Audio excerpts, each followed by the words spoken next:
Halo, mwiriwe muraho neza. Yesu akuzwe. Ikaze kuri Kubyumva TV nge bagezaho banyita dada.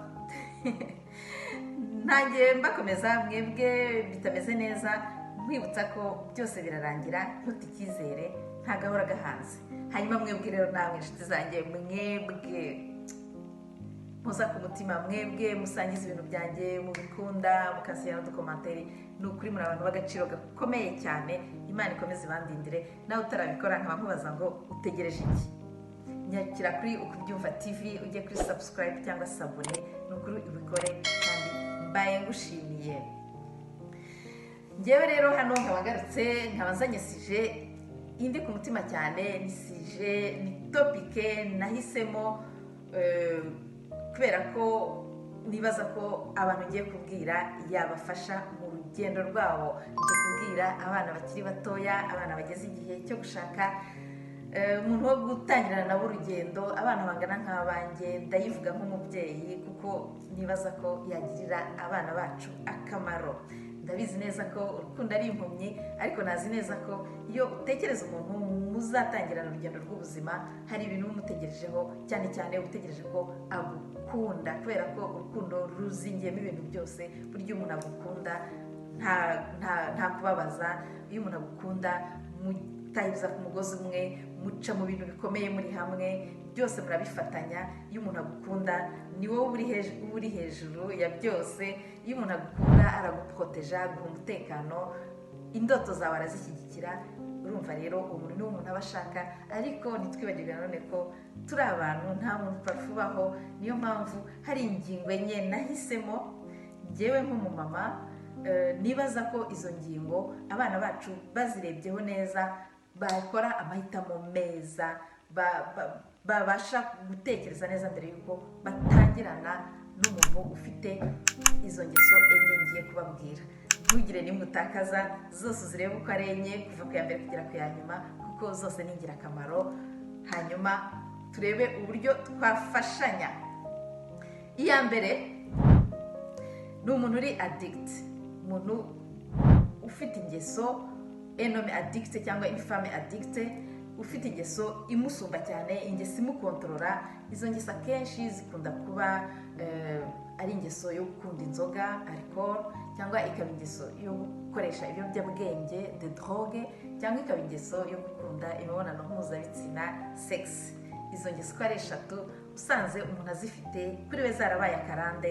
Ni ukuri ndakumenyesha ko nta na rimwe azaguha umwanya, nta na rimwe, kuko izo ngeso nizo zimukontorora, ziba ziri hejuru ya byose. wowe uzuri umuntu wa kabiri, uzuri ku mwanya wa kabiri, ntabwo aguha icyubahiro wari umutegerejeho, ntabwo aguha umwanya wari umutegerejeho. Yewe n'umutungo wo mu rugo ubigendamo. Ugasanga rero kubana nawe ntabwo byoroshye, ntabwo za ndoto wari ufite ntabwo muzifatanyije nk'uko wabitekerezaga. Uwo muntu rero nawe uzatekerezaho kabiri. Amahitamo y'ibintu byose ndibuvuge ndi buyakurekere, kubera ko nkwizeye. Niba ugeze igihe cyo gushaka, ni ukuvuga ko uzi no guhitamo. Wowe rero ndakubwira ibintu, wowe ni wowe ugomba guhitamo uburyo wabikora, niba watangirana nawe cyangwa niba wabihagarika. Uwo muntu rero kuri njyewe mbona ari umuntu utagombye gukomezanya nawe, kubera ko ntabwo biba byoroshye. Iyo yemeye kubivaho, hari abaganga babivura, iyo abyemera nta kibazo, aba ari amahire. Ariko bitabaye ibyo, ni ukuri nakugira inama yo kubihagarika. Ikindi ngiye kuvuga ahangaha, abantu iyo bakunda, iyo umuntu akiri muto akunda, ibyo byose arabibona, ariko akavuga ngo bizarangira, nitubana bizarangira. Oya, hano ndakwibutsa ko ntabwo birangira, ahubwo bigenda birushaho kuba bibi.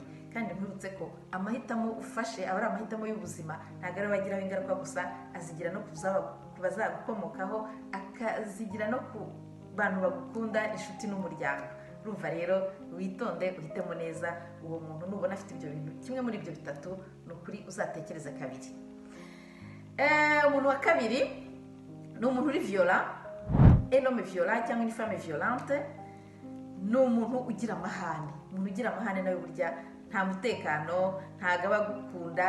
Ni umuntu utangira akubabaza, ababaza amarangamutima yawe, cyangwa kubabaza inyuma. violence ziba ukubiri, hari violence verbale, uwo ni umuntu ukubwira amagambo mabi agukomeretsa umutima, ide zawe akazipfobya, akakumvisha ko ntacyo uvuze, akakumvisha ko akibaza n'impamvu yagushatse. Uwo muntu rero nawe urumva za ndoto wari ufite iyo uzizanye arazipfobya, bya bitekerezo byawe arabipfobya, agerageza kugukontorora akoresheje ubwoba, agutera ubwoba, akoresha iterabwoba kugira ngo ide yose ufite, ikintu cyose ushaka kuvuga, oya utazanatinyuka no kukivuga, kubera ko we yarangije kugushyira hasi, arashaka ko uba umuntu wo hasi udafite ikintu uvuze. Ibyo bintu rero nabyo birababaza. Uwo muntu nawe rero nibaza ko wagombye gutekerezaho kabiri, kuko nibaza ko atari ibyo baramushatse ushaka kugeraho. Hanyuma hakaba violence physique, wowe ni umuntu udatinya no kugukubita, akaba yanagukomeretsa, akaba yagufata akagusunika nko ku kintu azi neza ko kiri bukubabaze, akaba yafata nk'ino vaze akayigukubita mu mutwe. Urumva rero uwo muntu nawe ntabwo uba utekanye, ntabwo nibaza ko ari ibyo uba waramushatse ugira ngo uzagereho. Urumva nawe ni umuntu utakubanira neza. Uwo nawe uzamwitondere, urebe neza, utekereze neza mbere yo kugira ikintu utangirana nawe. Hanyuma umuntu wa gatatu ni umuntu uri w'umunebwe, un homme paresseux cyangwa une femme paresseuse. Nabo ni abantu bagoye kubana, kubera ko iyo ubanye n'umuntu hari iterambere uba ufite mu mutwe wawe, hari viziyo uba ufite, hari ibintu ushaka ko muzageranaho. Urumva rero yari umuntu w'umunebwe, agahitamo kwirirwa yirebera televiziyo cyangwa akirirwa traîner avec les copains aho kujya gushaka akazi kugira ngo yunganire urugo, cyangwa se yaba ari umugore akirirwa yicaye mu rugo nta kintu akora, cyangwa aratraîner avec ses copines, cyangwa ari kuri telefone zitarangira. Uwo nawe usanga ari umuntu ugoye kubana, kubera ko rya terambere watekerezaga ntago murigeraho, kubera ko we nta nubwo ibintu biteza imbere urugo cyangwa ibintu yumva byakunganira umufasha we, umugabo we cyangwa umugore we, nta kintu biba bimubwiye. We aba yumva icye ni ukwiyicarira agatuza, akaba pasifu. Uwo muntu nawe rero nibaza ko kubana nawe biragoye, kubera ko arakuvunisha, ugatangira uvunika, ukora ibintu byose we ubona nta kintu bimubwiye, bikazarangira cya kibazo umufitiye kirangira, rwa rukundo rumufitiye narwo rukagenda ruyoyoka. Urumva rero kubana n'umuntu umeze gutyo nabyo nta kintu byakugezaho, uzatekereze kabiri mbere y'uko utangirana nawe urugendo.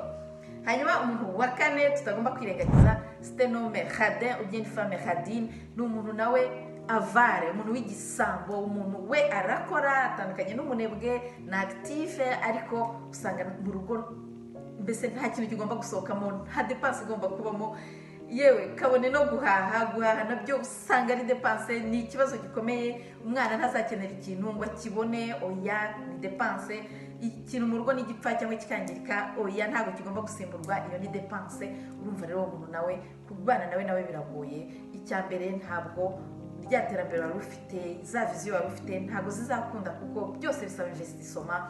Yewe n'ibyishimo byawe nta kintu bimubwiye, kubera ko ntabwo ibyishimo bigura ubusa, nta kadazaguha, nta kintu azakora wowe kigushimisha, kubera ko byose bigura amafaranga, birahenda, ni dépense. Urumva rero nawe aragoye kubana. Ntabwo aba agukonsidera kuko abakurutisha amafaranga. Urumva rero nawe umuntu nawe ntabwo yoroshye kubana nawe. Ni ukuri nawe uzamutekerezeho mbere y'uko ugira ikintu utangirana nawe, ugira urugendo utangirana nawe rw'igihe kirekire, kuko ni urugendo ruba rw'igihe kirekire, kandi urugendo rurimo imikuku myinshi cyane, ni urugendo rutoroshye. Niyo mpamvu ugomba guhitamo neza witonze. Kandi ndakwibutsa ko urukundo c'est pas un sentiment, l'amour c'est une action. Iyo umuntu agukunda hari ibintu agukorera, ariko cyane cyane hari ibyo adatinyuka kugukorera. Kandi baravuga ngo urugo rurimo imitwe ibiri ihanganye ruba rumeze nk'umuriro utazima, kandi urwo rugo Imana iraruhunga. Ntabwo rushobora gutera imbere, nta bintu ushobora kugeraho, kubera ko ahantu Imana itari nta terambere rihaba, kuko baravuga ngo Dieu travaille là où il y a la paix. Urumva rero ndakwibutsa ko ayo mahitamo ni ngombwa cyane, kuko si bagiraho ingaruka gusa, azigera no ku bazagukomokaho, akagira ingaruka ku nshuti ndetse no ku muryango.